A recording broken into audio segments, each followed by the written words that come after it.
Well, it's only trade papers that have their little digs. You know, the Nationals are very nice with us. There's no ill feeling.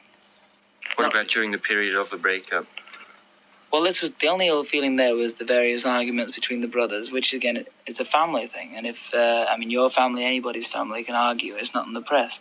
But if our family argues, it becomes a scandal because we shouldn't argue. We're not allowed to. Was it purely personal or was it musical as well? It was musical more than personal, I think.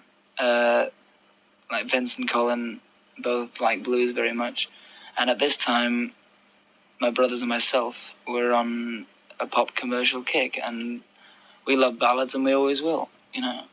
And this, I think, was the clash. Everybody wanted to be up front, playing their own kind of music, and I think it's more important that the public like what you play. Is it true that Robin actually instigated the conflict? I wouldn't say Robin actually instigated it, but somebody most certainly did.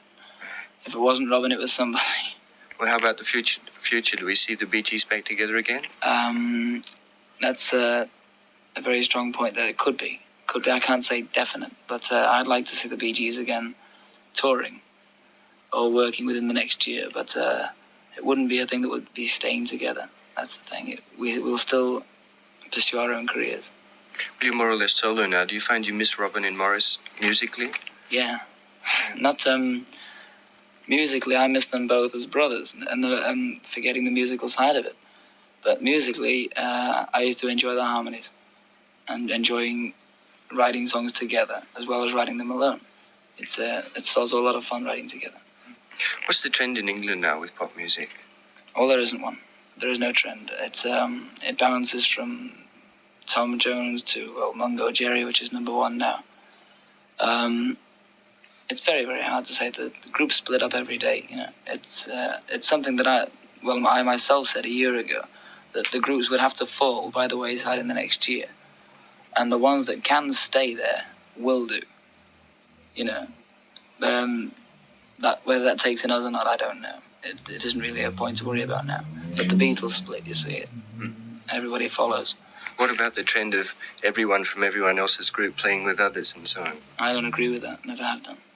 No, because it takes away all the glamour from pop music. It takes away if you gain a star image and then you're in a super session or something, you're no longer that person. You no longer, when you walk on a stage, you no longer have the aura around you. See, a star has to be completely alone, or a group has to be completely alone. If you all mix them all together and let's do a session, man, I'll swing and let it all hang out, and they all do that, and you don't know who's who. There's a rumor that you're going to leave England forever and live in America. Is this true? No, it was at one time, but I don't think I could. I don't think I could live in America.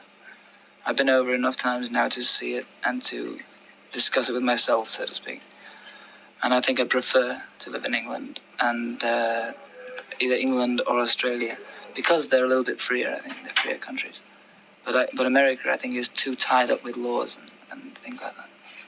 In the future, are we likely to see one or any of you singing here in Australia? Yes. Any more?